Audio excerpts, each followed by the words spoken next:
अस्सलाम वालेकुम स्टूडेंट्स आज हम पोएम नंबर 18 जो कि love and essence of all religions है वो डिस्कस करेंगे। In this series of video lectures we have been discussing first year English poetry. You know, poetry is a very important genre of literature, and people enjoy poetry. Very best thoughts of human beings have been expressed through poetry. When you are studying poetry, what is required of you is that you should understand the poetry, and you should express your understanding in simple prose as far as examination point of view is concerned. But in practical life, you yourself can become poets, because a lot of people, a lot of really great people were also very good poets. But this is not required from you as far as examination point of view is concerned. यहाँ पे आपको literature के through, poetry के through language से introduce करवाया जाता है और आपको बताया जाता है कि किस तरह से लैंग्वेज को पोएटिक एक्सप्रेशंस के लिए इस्तेमाल करते हैं, फाइनल थॉट्स के एक्सप्रेशंस के लिए इस्तेमाल करते हैं। बात वही है, सीखना आपने क्या होता है, आपने बोलना सीखना होता है, आपने जो लिखना सीखना होता है। ये जो है वो आपकी आउटपुट स्किल्स है। ऑफ कोर्स ये आउटपुट स्किल्स आपको इनपुट स्किल्स के जरिए सिखाई जाती हैं। वो इनपुट स्किल्स क्या हैं? लिसनिंग है, रीडिंग है। जितना ज्यादा आप सुनेंगे, जितना ज्यादा आप पढ़ेंगे, उतनी ज्यादा आपकी स्पीकिंग और आपकी राइटिंग जो है वो अच्छी होगी।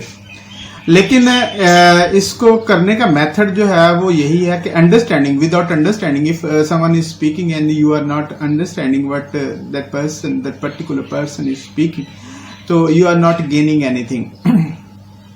दूसरी तरफ यानी मतलब इसका जो है वो क्या है कि आपको इंग्लिश जो साउंड्स हैं उनसे अच्छी तरह से फेमिलियर होना चाहिए। साउंड्स के साथ साथ जो है मीनिंग्स के साथ भी अच्छी तरह से फेमिलियर होना चाहिए। इसी तरह से जब आप जो है वो पढ़ रहे हैं वहां पे भी आपको आपके जो वास्ता जो है वर्ड से पढ़ता है, वर्ड्स की ऑफ कोर्स जो है वो एक बनावट होती है पढ़ते हुए और उसके मीनिंग होते हैं। इन दोनों चीजों पे आपको कंसंट्रेट करना होता है। अगर आप इनमें से एक चीज भी मिस कर रहे हो, आप ऑफ कोर्स आपका नॉलेज जो है वो फॉल्टी रहता है। लेकिन I will not go on lecturing on this because I have talked about these things a lot in these lectures. Actually, I want you to understand that your output will be checked through your spoken English or through your written English. इन जहां तक हमारे exams का ताल्लुक है, board exams में different, वहां पे सिर्फ जो है वो रिटन के थ्रू आप से जो है आपकी लैंग्वेज स्किल जो है वो चेक की जाती है। अब समझा यह जाता है जिस स्टूडेंट की रिटन अच्छी है वो spoken he can cover spoken part of the language. बहरहाल पहले इस पोएम को जो है डिस्कस देखते हैं, फिर उसके बाद आपने इस पोएम को समझना है। इसमें जो डिफिकल्ट मीनिंग्स हैं उनको, वर्ड्स हैं उनके मीनिंग्स को जो है वो देखना है। जलालुद्दीन रूमी ने ओरिजिनली ये पोएम जो है वो लिखी थी, बाद में जो है वो इसे ट्रांसलेट किया गया इंग्लिश में। तो यहाँ पे हमें जो बताया गया है कि दुनिया में जितने भी मजहब हैं वो मोहब्बत की तालीम देते हैं, यानी उनकी रूह जो है वो मोहब्बत है। असेंस यहाँ पे इंपॉर्टेंट वर्ड है। असेंस का मतलब जो है वो स्पिरिट होता है, सोल होता है, रूह के। मोहब्बत जो है वो दुनिया के सारे मजाहिब की रूह है। और उसके बाद पोइट ने कुछ मैरिकल्स, कुछ आउटस्टैंडिंग चीजों के बारे में बताया है जो मोहब्बत की वजह से जिंदगी में आ जाती हैं। वो कौन कौन सी चीजें हैं? Through love thorn becomes roses and through love vinegar becomes sweet wine, यानी मोहब्बत के जरिए कांटे गुलाब बन जाते हैं और मोहब्बत के जरिए सिरका मीठी शराब बन जाता है। अब आपको पता है कि ये हम मोहब्बत के जरिए ही जिंदगी की हार्डशिप्स से आसानी से गुजर सकते हैं। Through love the stake becomes a throne, मोहब्बत से जो आपको फांसी लगाने की जगह होती है, ये जो तकलीफ दे जगह होती है वो तख्त बन जाता है।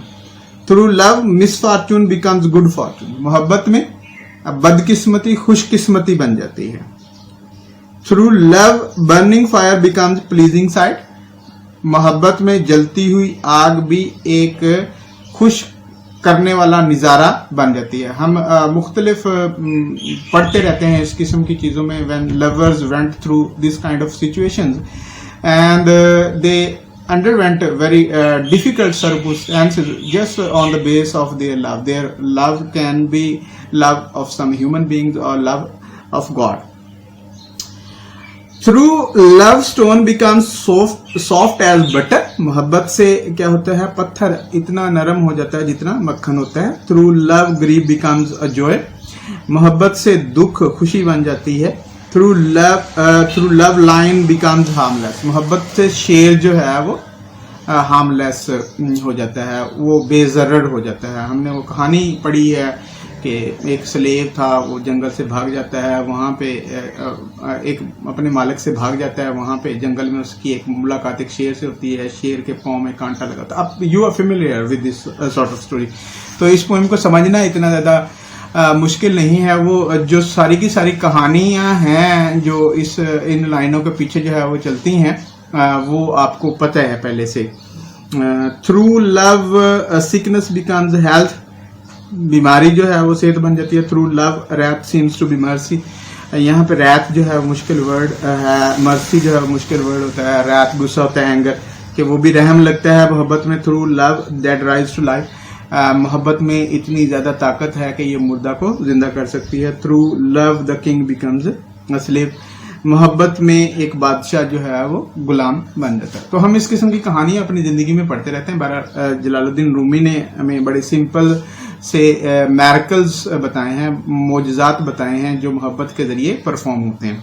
तो स्टूडेंट्स, आपसे जो रिक्वायरमेंट है वो अगेन कि आप जो है देखें कि किस तरह से जो पोएम पेज पे अपीयर होती है, जब उसे पढ़ रहे हैं फिर उसकी साउंड्स पे जो है वो स्पेशली गौर करें और मीनिंग्स पे। और इन चीज़ों को आप अगर अच्छी तरह से समझेंगे, of course you can express these things through your writing और स्पोकन वर्ड।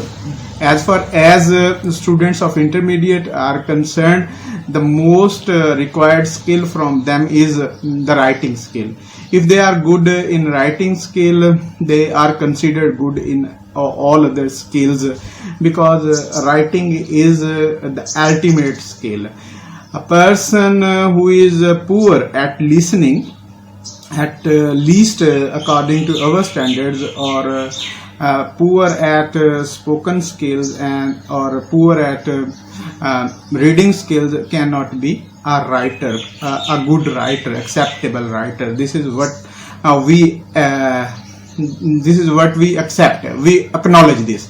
हम इस चीज को जो है वो तस्लीम करते हैं, क्योंकि अगर बंदा जो है वो राइटिंग की कैपेबिलिटीज पैदा कर लेता है, अगर खुदा ना खास्ता उसमें बाकी कैपेबिलिटीज जो नहीं भी हैं, मसलन उसे किसी फॉरेनर्स का बोला हुआ जो है वो समझ नहीं आता, with little hard work he can acquire the skill of understanding even a foreigner. किसी गैर मुल्की जो नेटिव स्पीकर है उनको समझने की स्किल भी उसमें पैदा हो जाती है।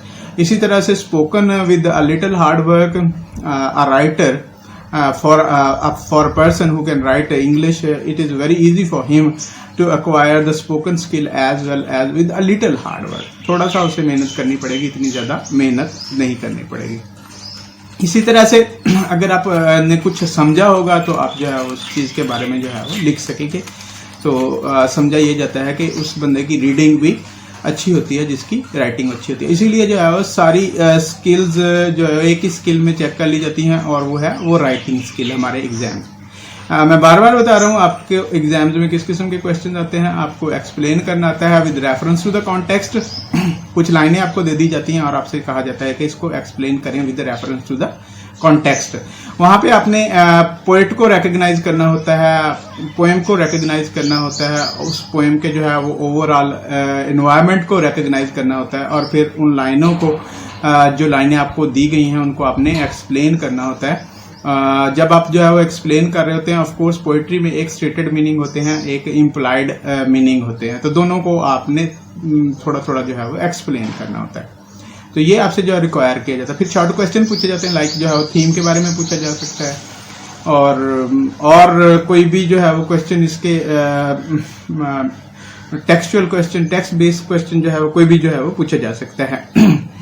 तो ये स्टूडेंट्स हैं। इसके अलावा आपसे वोकैबुलरी की आइटम्स पूछी जा सकती हैं, एक वर्ड दिया जा सकता है, उसके सिनोनिम्स जो है वो आपसे पूछे जा सकते हैं कि इसके सिनोनिम्स जो है होता है। तो अब फिलहाल तो हमारे एग्जाम्स में ये 3 तरह के क्वेश्चन ही पोइट्री पे आ सकते हैं और इन्हीं पर आपको कंसंट्रेट करने की जरूरत है। इंशाल्लाह we will be discussing some other poem in our next video lecture. Till then अल्लाह हाफिज। वंस अगेन मेरी आपसे जो है वही रिक्वेस्ट है कि आप इस चैनल एडवर्ड पब्लिक को लाजमी सब्सक्राइब करें और अपने फ्रेंड्स को इसके बारे में बताएंगे।